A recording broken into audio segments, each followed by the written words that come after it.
sliced fry, and a regular hamburger.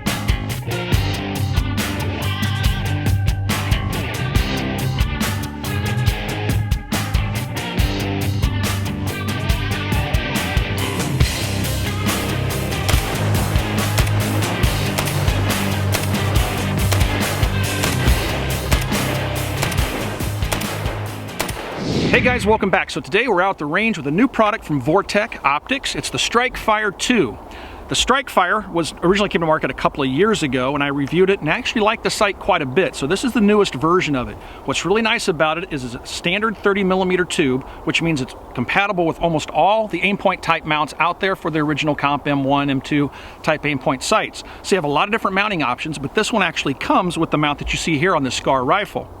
They're really attractively priced. This one comes from OpticsPlanet, $179.99, which makes it, again, very competitive in the marketplace. Uses standard batteries, comes with a lot of cool features like the flip-up cap, stuff like that you typically pay extra for. So that's what we're going to take a closer look at this afternoon, is the new StrikeFireII from Vortex Optics.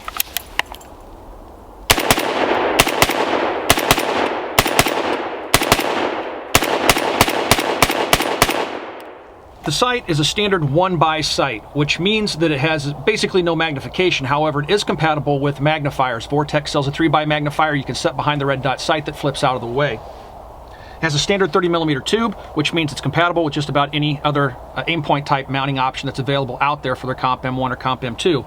And this mount that you see here, this cantilever mount, is included with the sight for the $179.99. The target towers are located where you would expect them to be. The covers come off and act as adjustment tools. The top has a little flathead screwdriver molded into it.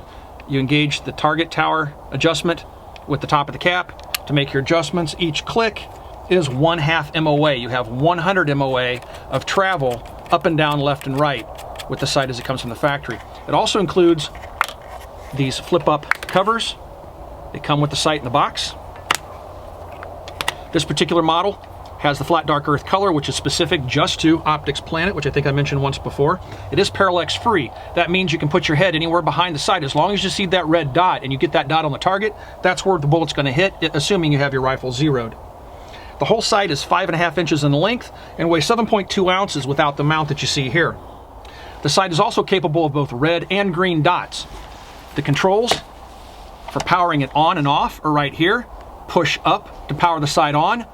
Push and hold for 4 seconds on the up button to power the sight off. If you want to change the color, you push and hold the down arrow and it will change to green or red. And then just pressing up and down while the sight is on will increase the brightness or decrease the brightness. It uses a standard CR2 battery, which is housed right here. And you can unscrew this to access the battery.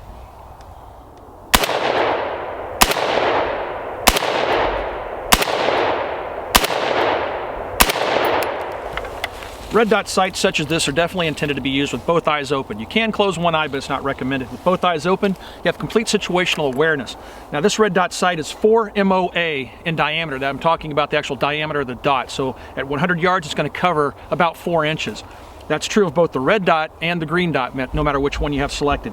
Now, you do have that ability to switch to the green dot, but I've never really cared for a green dot. Some folks prefer it. For me, I'm fine with just a red dot. I prefer how the red dot contrasts against the background. So right now I have it configured as the red dot sight. I can put my head as close as I want or as far away as I want. It doesn't matter when you're dealing with a sight such as this. So you can mount it really far forward. You'll see some folks doing that, but I prefer to mount my sight a little further back, keeping the weight of the sight over the center of the rifle so it doesn't make the gun nose heavy. I'm not a fan of putting the red dot sights way out there, and you don't need to. The sight doesn't really obscure your target area that much. It's not all that big, and it has a nice field of view. What I can see in my field of view are the buttons over here, but what's nice about these buttons is it's flush on this side. The buttons are mounted on the back side of this cover, which is rubberized. That means when you put this sight into a case, you're not going to accidentally knock the sight on or off. The buttons are back here, so it's protected. Now the sight is nitrogen filled, so it's not going to fog up on you, and it is waterproof, so you can submerge this in water. I wouldn't go taking it scuba diving to 30 feet or so. It's not going to work so well there, but in the rain or if you fall into a mud hole or something like that, you're not going to have to worry about destroying this sight.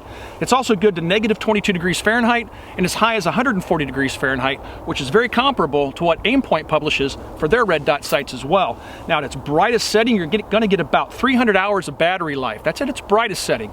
At its lowest setting, you're going to get about 3,000. So if you're like me, I have it set about midway in its adjustment settings. You're probably going to get maybe 1,500 to 2,000 hours out of a battery, which isn't too bad. It's quickly changed without messing with the zero by just unscrewing this rear cover, dropping a new battery in and going. The Aimpoints definitely have the edge in terms of battery life, but they also cost considerably more. Ow. Don't ever do that with a scar. I always forget and put my thumb there. That hurts. If you want to cause one of these things to malfunction, that's the way to do it. Otherwise, they're 100% reliable.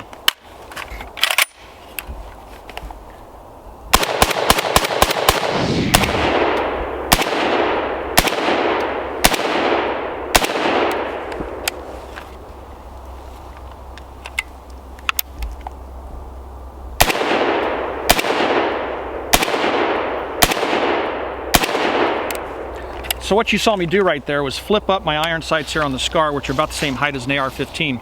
With this included mount that comes with the StrikeFire II, you can co-witness. It's a slightly low co-witness. I'd say it's almost a lower third with standard height backup sights. So it does work in allowing you to view your iron sights through the sight itself. Now it's kind of nice being able to do that for a couple of reasons. First of all, it's a nice backup. If the sight goes down, flip up your irons and just shoot through the sight. This does not, the included mount does not have a quick detach lever on it. You have to use a flathead screwdriver or a crescent wrench or something to get it off. So it's nice to be able to use your iron sights directly through the sight itself. But it's also kind of nice if you're in a rough environment, you're banging the gun around or whatever, just to confirm zero without actually having to pull the trigger. If you have your iron sights zeroed and your red dot sight zeroed, you can flip these sights up and just do a quick test to make sure the dot is still where it should be. You'll see the red dot hovering just over the front sight post. So it's kind of a nice little added bonus.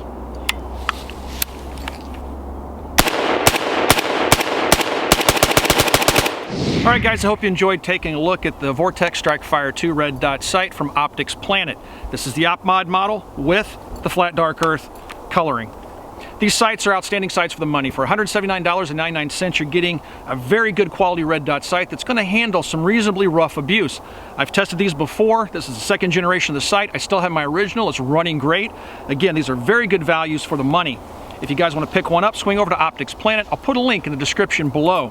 If you guys have any questions about anything you've seen in this video, you can ask those questions on our Facebook page. You can find us on Facebook at facebook.com/militaryarms. Also, please swing by and check us out on Instagram, and come by and visit us at Copper Custom, which is our store. Thanks for watching, everybody. We'll talk to you guys soon.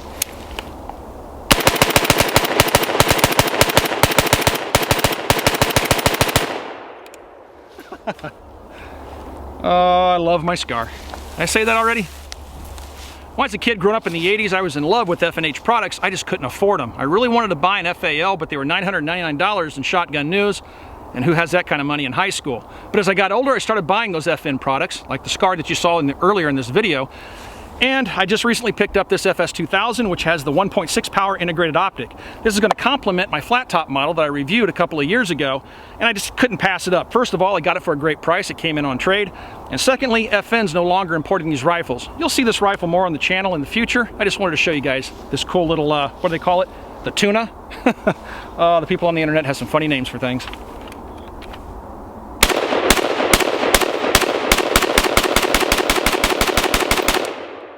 Nice shooting tuna, if you ask me. You'll see it more.